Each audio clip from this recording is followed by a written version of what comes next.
Welcome to Return to Home with Michele Bruxton, where we go all the way back 100 years to our great-grandma and maybe even our great-great-grandmas and the way they did things over probably a wood stove, maybe on a wagon somewhere out west. Whatever they did, we know it probably tasted really good. And we're gonna recreate some of those recipes today. I love using cast iron. We're gonna use a cast iron skillet. We're gonna make Salisbury steak. And I'm gonna show you how my mama makes good old butter rice where it doesn't stick together. It's perfect every time. Let's get started. The important thing to remember about rice is that you want to use double the amount of water to whatever amount of rice that you're using. So I'm going to go ahead and turn my burner on. And then I'm making a cup of rice today. Usually for my family, I'll make a cup and a half, but today, since it's just you and me, I'll make a cup of rice. Now remember, rice swells whenever you cook it. So we'll put in a cup of rice. And then we'll go ahead and put in 2 cups of water because remember, it's double the water for the amount of rice that you're cooking. Perfect. I'm gonna add butter, and remember, you know how I do things. I just measure butter with my heart, not my eyes. So I'm gonna put in a few pats of butter. Now I leave my butter on the counter so it's nice and soft. If you're from the food place, just go look somewhere else. Don't come get me. And let's add some salt. I added probably a half of a teaspoon of salt. I'm gonna give this one initial stir to just make sure that my rice that I initially poured in the bottom of my pan is thoroughly wet. After we do this, we're only going to stir it one more time. We're gonna let this come to a boil, and then once it's boiling, we're gonna turn it down to a simmer, cover it, and let it simmer for 20 minutes, and then it'll be done. Let's make Salisbury steak. Now, if you're like me and you come from farming country, you'll know that ground beef is just such a staple to have in your pantry. I'm going to cut up a little bit of garden veggies to go with our ground beef today.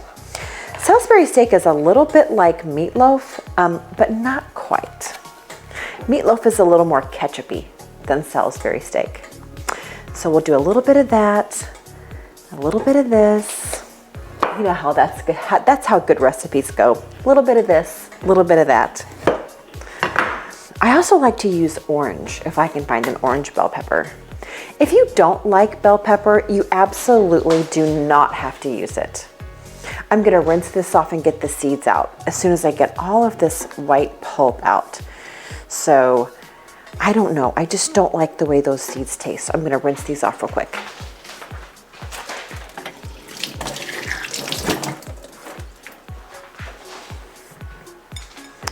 Perfect. Now you can slice these up as thin or as thick as you'd like. I like them pretty thin, again, because I have kids and I tend to try to sneak vegetables in wherever I possibly can. I skip the middle ridge part. Sometimes I eat that with a salad, but my kids don't like it. So we'll slice this up. We'll get this ready to go in the pan and lay that over to the side.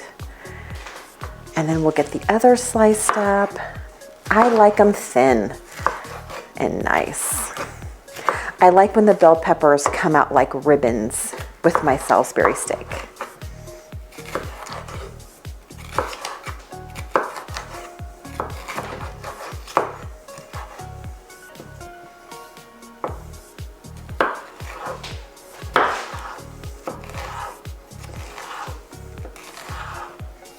That'll work perfectly. So we'll set these over to the side, and then we're going to cut up a small onion.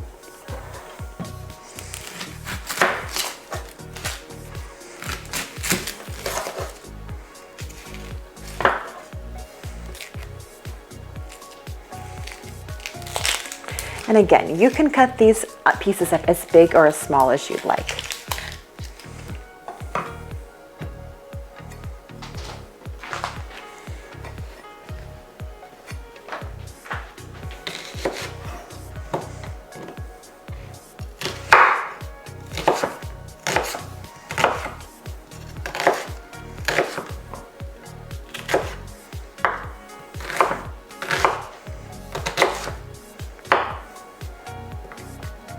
And you know me, I tend to take out the eye of the onion.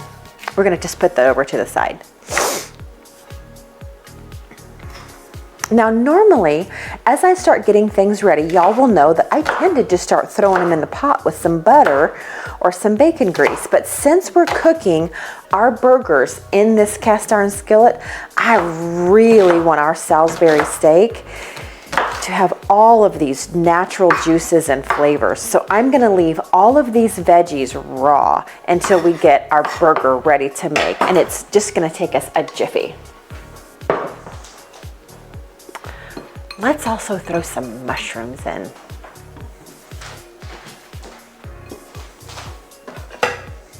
The nice thing about cooking as opposed to baking is that you can really put in what tastes good to you.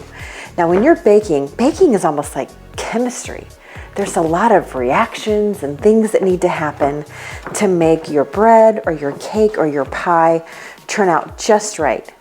Cooking, on the other hand, it's all about flavor. It's all about texture. What size do you like things? What flavors do you like to go together? And really making it work for you and your family.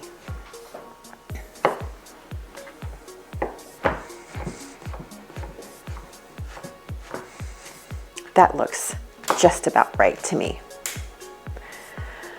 Okay, now I've got my beef already in my bowl. Now this is ground beef.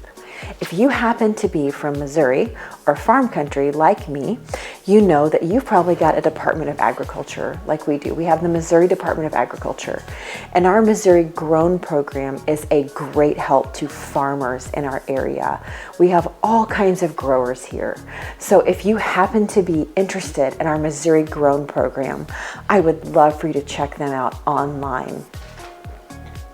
We get our beef from J. Brown Quality Meats. We grow our meat here on the farm, they process it for us, and they just do such a wonderful job. J. Brown Quality Meats, it's so nice to know where your meat comes from beginning to end. And we are a beef cattle farm right here in Missouri. So now I'm going to add some ingredients that may be familiar to you if you're used to making meatloaf. I'm gonna add 2 eggs, because I have 2 pounds of meat here. And I typically add 1 egg per 1 pound of meat. There's 1, and here's another. Now we do have chickens here at Ozark Farms, and so typically I would use brown chicken eggs, but today I'm using white eggs because that's what we have. I'm also going to add some breadcrumbs, and you can use as much or as little as you'd like. I'll also add some salt, some pepper. This is about a teaspoon of pepper. I'll add some beef stock. And I'll add what I've learned to call W sauce. A woman came into the market at Ozark Farms a few weeks ago, and I asked her, I said, well, how do you pronounce Worcestershire sauce? And she said, well, from where I'm from, that's actually a place, and we just call it W. I don't know if that's true or not, but that's what she told me. So now I am so relieved to just know that I can call this W sauce. The next thing I'm going to add is just a little bit of, what am I missing? I think I'm gonna add a little bit of beef gravy mix. We're gonna add a little more to our pan, but I'd like for a little bit of that to be added into our meat as well. Perfect. Now we're going to mix together and then start making our patties for our Salisbury steak. The egg acts as kind of a binding agent. If you find that this is not wet enough and you'd like for it to be a little wetter, you can always add a little bit of water. That won't hurt a thing. If you find that it's a little too wet, you can always add a little more breadcrumbs. And you know, if you're out of breadcrumbs, I use panko breadcrumbs, but if you're out of breadcrumbs, you can always make your own by just drying out toast on a rack in your oven and crumbling it up really fine.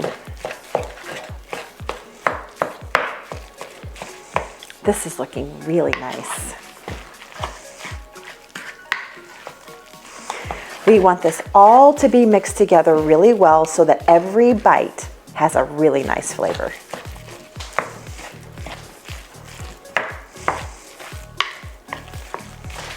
That's looking really perfect. Now, if you're keeping track, I want you to know that I've already covered up our butter rice and it's sizzling over on the stove. It's coming along really nicely. Once it starts sizzling, we're gonna turn it down to or boiling. We're gonna turn it down to a simmer and cover it for 20 minutes. Let's turn on our skillet. I prefer to do this in cast iron because it has such nice even heat. I tend to cook on large cast iron because it's a nice thick cast iron and it'll keep you from getting any burned spots and any hot spots on your food. We're gonna make patties about that large in size. I don't know why we make oval patties. My sister does, I do. She's a little older than me and I've just always done what she does. Isn't that funny how family traditions grow like that? How you just do what your family does? As it happens, making Salisbury steak like my sister is not a bad thing to do. She makes great Salisbury steak. So that's about the right size for our family. We don't eat a lot at one time and we tend to eat a lot of leftovers. So we're kind of a bunch where we say like, you can always go back for seconds, but let's not waste any. So we're gonna make our patties about this size today.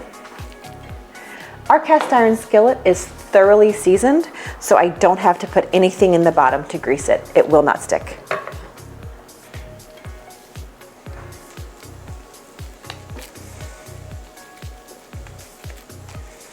These smell so nice. Now I think the other thing that I'll do is I think I'm gonna go ahead and put down a bed of some of our veggies.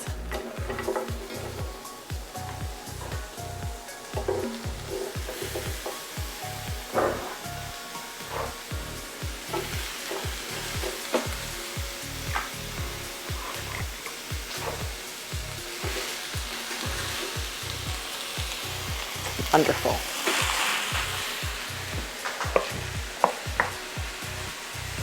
Your kitchen is really going to smell amazing making this dish. So the next steps to this, just in case you're wondering about the ingredients that I still have on my counter, the next steps to this is we're going to get our meat really nice and brown. And then we're going to, once our meat and our veggies are nice and toasty, we're going to flip our meat over and then we're going to add some brown gravy mix. You can use homemade brown gravy mix or you're more than welcome to use store-bought. And then we're going to add some water and we're going to let it all boil and make a beautiful gravy.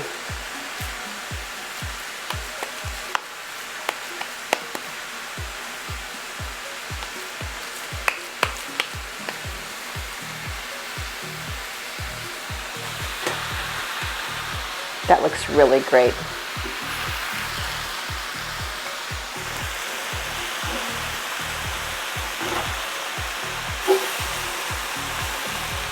Wonderful. So we're just gonna let that cook for a few minutes until our vegetables start to get soft, and then we'll flip everything over and brown the other side of our meat. This is really looking nice.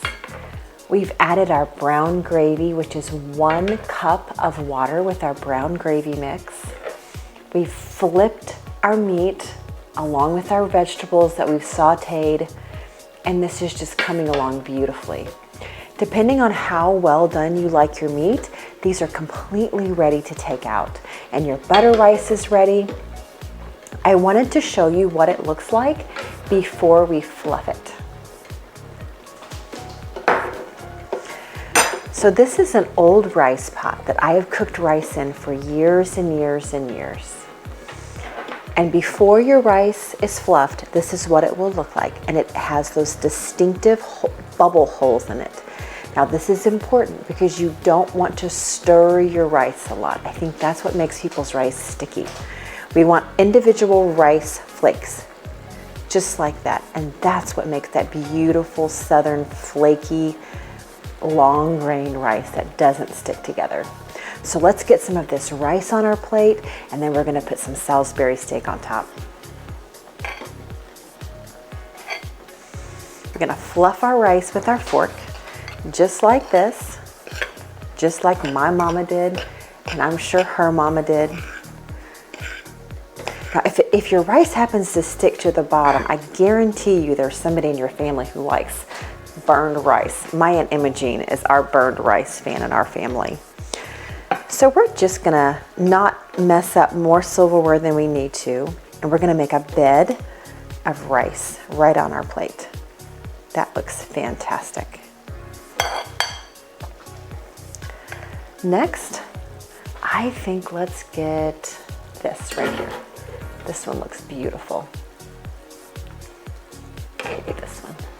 Yeah, this one.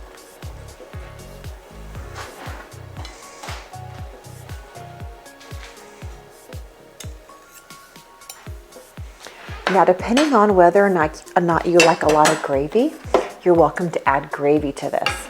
We really like gravy in my family, so I'm going to add some gravy to our butter rice.